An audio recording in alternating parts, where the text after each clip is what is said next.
Welcome to my show, Trendsetter. Very interesting topics today we are going to discuss, and I have really a trendsetter. Social media, oh my god, people are behind social media. We all love social media, but there are startups also who are. We know so many startups are there, but she has come up with something different. I think I want to explore more about it, and I think these informations are useful for you also. So let me welcome this girl, trendy girl, I must say. I loved her positive vibes, Priya, right? Yes. So first of all, I was getting confused. Your name of the startup is Star Buzz. Buzz. I was first when she told me I was a Starbucks, branding हो जाएगी. I know. तो मैंने कहा अच्छा ये भी social media का what is all about. I got confused, but then she cleared about Star Buzz. Buzz. So I mean Star getting buzz. So it works both the ways, Neha. Yeah. So we make the stars buzz and we make brands buzz with the help of stars. Oh my god. So both the ways. So I know social media is anyway, it's like a tsunami nowadays. It's all over there, no age group. But I want to start with your journey. Like you were doing your education as a girl at that time. So what is your journey is all about? First, I want to explore that and how you were getting attracted or addicted to social media and then you thought this idea. I mean, I want to know about your idea. So basically, with my journey, I'm actually a nerd. I was a topper, first bencher, always the hand in the air. I know this answer, I know this answer. I was that Wow. sort of a girl. So after my graduation, I got into 4 MNCs.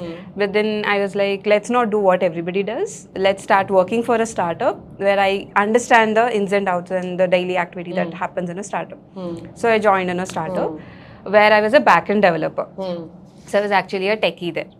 And we used to develop a few products, and it so happened that one of the days, one of our clients wanted to try influencer marketing. That's very trending right now. Yes. People are not calling journalists, but they are calling, oh, influencers. They are the first one to get that privilege nowadays. Yeah, they're like, how many followers do you have on Instagram? Yes.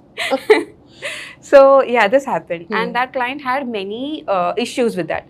So he was manually finding the influencers, talking to them. There was so much back and forth that is happening, and few influencers have taken the money but did not commit to deliverables, and few influencers is committed to the deliverables, but this guy was not very sure, and if he has to go ahead and did not pay them. So there is a lot of things, things that are happening, and once this has happened, there comes the tracking. Like the brand says, I have paid 10,000 to you. What is it that I got from you? Right?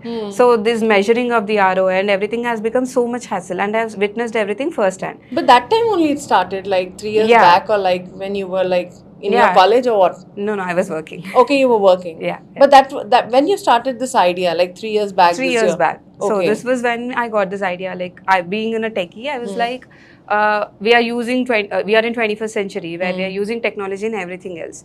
So why not use technology in this process and make the life of both the parties a little easier? Oh. So that is where this idea started. And I didn't know that Starbuzz name would be confusing so much. I think next time you need to take Starbucks, okay. But it's really, I mean, what you have in your mind, it matches. Starbuzz. Yeah. Like the stars हैं उनको bus करवा देना. Like Both give the way. oxygen to them. Yeah. So then after that, what was your like journey? You know, getting into that place and making it actually workful. Yeah.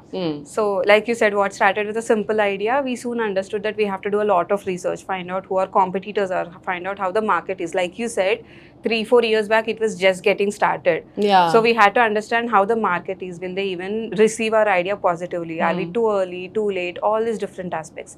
And obviously at that time when I started, I didn't have any clue about these terminologies. Okay. I was just like, I have this idea.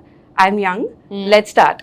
You never tried yourself being an influencer or like doing something, making videos, and they were going trendy or something like that? Like I said, but you were just watching. Yeah, I was observing. watching. I was observing the trends. I was watching how the influencers were growing and all those things. But like I said, I was a nerd. I was not into all these things. Social media and all that. No. Nothing. You were just watching what was most of the time you're spending on the social media. Yeah, on different platforms. So I used to observe the growth scale on different platforms, how brands are performing on different platforms. Like say, those days TikTok wasn't banned yet. Yeah. So how brands are, how influencers are growing on TikTok. There was Dub Smash that initially started everything. And then Instagram came along with the reels, then YouTube, and they also have few influencers on LinkedIn as well. Yes. Brands are reaching out to them on LinkedIn and Twitter. So I used to keep a tab on all the social media and observe how brands are following these influencers and collaborating, how influencers are growing on different social media. But yeah, I'm saying there is no qualification for the influencers. Why?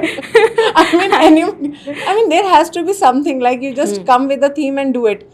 I think there are some people, you know, who don't have good qualification, but they're doing well with their ideas. They know how to implement. Yeah. But when it comes to influencer, I think there is no certificate or nothing, education you needed. Nothing less. It's all trial and error, you know.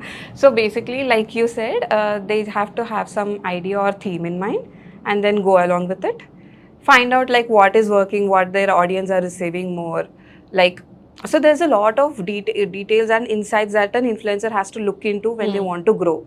Like they are posting at around maybe 4 to 6 p.m. That is when they are getting a lot of engagement. Or maybe when they are starting with a hook, they are getting a lot of views. Or maybe when they are talking about their personal life, they are getting a lot of shares or saves. Audience are engaging with them when they are talking about this particular topic in this particular format.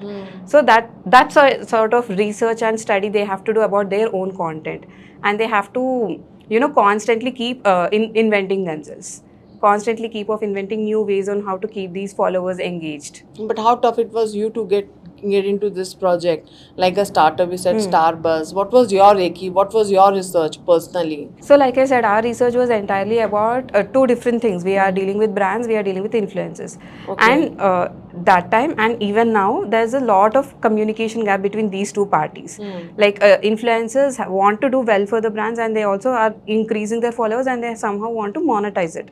That is where the brands come into picture. And brands want to bank on the followers of these influencers, and they also are ready to pay them handsomely, provided you give me an assurance that you give me this many number of views or this many number of reach, whatever it is. Okay. So this is what we were doing research initially on. So what platform they look for? Like Facebook, Insta is very trendy nowadays. Twitter. What thing you think nowadays more of the demand is so there? Twitter, after it changed to X, the demand has fallen drastically. Down because of the symbol change. A symbol change, not just the rebranding, it's many other things, the algorithm changing, and you know, many new The reach. policies and all those Policies. things. So people got fed up and they. The brands were not seeing the ROI basically. The for, reach you can say. The Twitter reach. Okay. So now. So now India mein predominantly it Instagram, obviously Instagram, and then closely YouTube. Then we have LinkedIn. In foreign countries, TikTok is still in the number one. How you see this scenario right now? How you are like a mediocre, I can say. How you get connected? How the awareness goes? The influence come to know, okay, you are there for us, or a brand knows you are there. So you reach them or what? So for the brands, predominantly initially we used to actively reach out to them, because see, this is the one thing I learned by putting a startup. Like, you know, if you have an excellent product or if you have an excellent offering out there, people don't know that it is excellent. People don't know that you are out there. You have to actively keep yourself out. You have to actively keep telling people that, hey, I'm here, I can help you with ABC. So obviously we were putting ourselves out there. We were reaching out to all the brands that this is what we can do for you. And similarly on the influencer side, it was more of the word of mouth thing.